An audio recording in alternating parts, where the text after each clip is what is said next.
Hello everyone, Super Masonnator here, and today I will count down, 15 creepiest photos. Well, I don't know about creepiest, but it's the most disturbing photos with horrifying backstories. So let's begin. So, number 5 on my list is a picture of Regina K. Walters. This photo was taken when she was 14 years old. It was taken by a serial killer named Robert Ben Rodez, who was later discovered to be driving around the country in his 18-wheeler with a torture chamber in the back. A photo of Rodez, the killer, would eventually was where Rodez would eventually kill Walters after cutting her hair while making her wear a black dress and heels, which was in the previous photo that I have just showed you. She was killed in an abandoned hut in Illinois. In this photo, you see a father and his daughter. This photo was taken in August 1998 in Omagh, Northern Ireland. The red car beside this father and daughter contained a car bomb which went off shortly after his photo was taken. The father and daughter survived, but 29 other people, including the photographer, died. The bombing was orchestrated by the Real IRA, an IRA splinter group protesting the IRA's ceasefire and Good Friday Agreement. In this picture, we see two boys, one of them named Tyler Hadley, and he's looking so somber at his own house party. Isn't he having a good time? Probably not, because he murdered his parents to throw the party. Tyler hid their bodies in a bedroom at the time this photo was taken. After that, he received 2 life sentences without parole. I can't really say much about this photo because I don't really know much about it, but here's the backstory. The Monniers were a fairly well-off and well-thought-of family living in Poitiers, France, in the late 1800s. One day, their 25-year-old daughter Blanche went missing. Another 25 years later, an anonymous letter landed on the desk of the Paris Attorney General. Monsieur Attorney General said, "I have the honor to inform you of an exceptionally serious occurrence. I speak of a spinster who is locked up in Madame Monnier's house, half-starved and living on a putrid litter for the past 25 years, in a word, in her own filth." The police found Blanche locked in a rat-infested room with just a mattress covered in her own filth, weighing 55 pounds and not having seen the sun in 25 years. She died in a psychiatric hospital 13 years later. Here is the backstory, because there isn't much of a backstory to this, but all I can tell you is that this photo was taken in October 2014. 2 maintenance workers in this photo, which are the 2 hugging men on the burning wind turbine, embrace each other as they wait for their fate atop a wind turbine that caught on fire in Olkensplat, Holland. Heartbreaking stuff, isn't it? In this photo, we see the Dogsa family spending New Year's Eve with each other. On the top left, you can see a man in a black hat and with arched eyebrows, pointing a gun at the camera. This photo was taken just before the death of the Dogsa family. This photo was taken in California in 1975. This picture shows 2 brothers with their hair standing on end, the result of electrical charges in the atmosphere.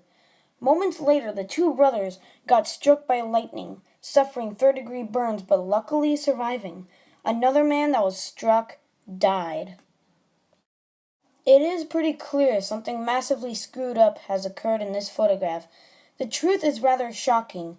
918 people had just taken part in the largest mass suicide in history in Jonestown, Guyana, by cyanide poisoning, is what caused this. The 1978 revolutionary suicide was spearheaded by Jim Jones, the charismatic leader of the People's Temple Agriculture Project. Oh God, this photo is disturbing, and you can already know what happened to these two kids. Anyways, here's the backstory. This Polaroid photo was found in the car park of a supermarket in Port St. Joe, Florida in 1989. Shockingly, it features a young woman and a boy, both gagged and tied up. The girl, Tara Calico, which is the girl who looks older and is gagged by a black tape, had gone missing a year earlier during a bike ride, and to this day hasn't been found. The boy's remains were found in the Zuni Mountains in 1990. It is believed he escaped, but died before finding help. Now, you may be thinking, why is this a disturbing picture? Because this is the picture that was taken before John Lennon's death. John Lennon is a very famous music producer. He's really good. And yeah. So let's go on to the backstory. Probably the most famous photo in this list is John Lennon signing a copy of his album Double Fantasy for Mark David Chapman, who then murdered Lennon just 6 hours later. So, yeah. I guess Mark David Chapman murdered him or assassinated John Lennon, so he's the killer. Mystery solved, I guess. I don't know. Mystery was already solved, so. This photo, a class high school photo, of course, was taken in Columbia in 1999. And during that time, there was a shooting. And if you look in the top left of the class photo, you can see Eric Harris and Dylan Klebold chillingly holding up gun fingers in the top left, with a minor group of other kids in the top left holding up, gun hands and stuff. But yeah, they later then murdered 12 of their classmates, one of the teachers, and injured an additional 24 classmates. You may think this is just a casual underwater photo, but if you notice in the bottom right, there is a body on the floor of this pool. So I'm going to tell you the backstory. So, a man takes an underwater photo of his wife in Queensland, Australia, and captures a lifeless body in full scuba gear on the sea floor. The body belonged to a lady named Tina Watson, who had been diving with her husband Gabe. An inquest suggested that Gabe had turned off his wife's air regulator and drowned her, although a lack of evidence led him going free. This is a photo taken of American politician R. Bud Dwyer moments before he stuck the gun in his mouth and pulled the trigger live on TV. So basically, he committed suicide. Video footage of the incident is available online if you're into that kind of weird thing. Dean Corll, also known as the Candyman, is one of the infamous serial killers in history. He and his accomplices, David Brooks and Elmer Henley, raped, tortured, and murdered 28 plus young boys between 1970 to 1973. Corll was shot to death by Henley, who is currently serving a 600-year prison sentence. In 2012, a filmmaker was allowed to go through Corll's personal belongings, and among them he found the above Polaroid of a terrified child in handcuffs. The screwed up thing is that to this day, no one knows who the child is.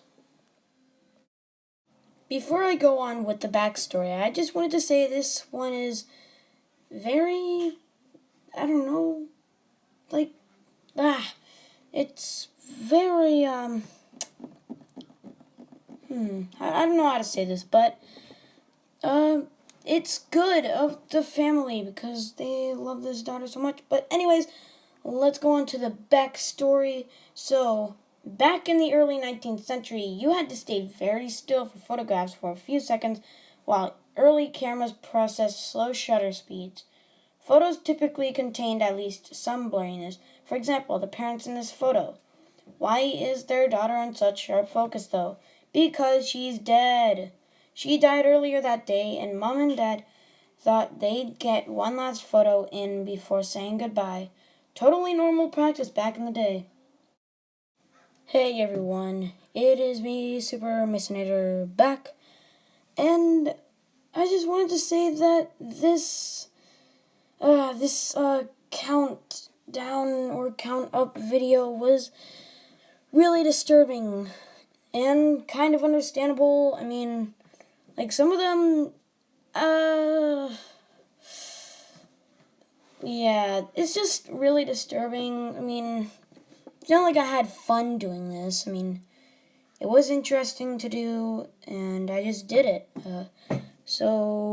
Yeah, I really hope you enjoyed, and yeah. I just don't want you to think that I actually enjoyed making this video. It was very interesting to make this video, I will say once again. Yeah. So, I hope you guys enjoyed this video. If you did, why not just subscribe to my channel if you think it's entertaining, and leave a like if you thought this video was pretty good, and leave your thoughts in the comment section below if you want to share your thoughts about this videos. And so that's it for this video. I will come out with more videos soon, and I will see you guys in the next video. See ya!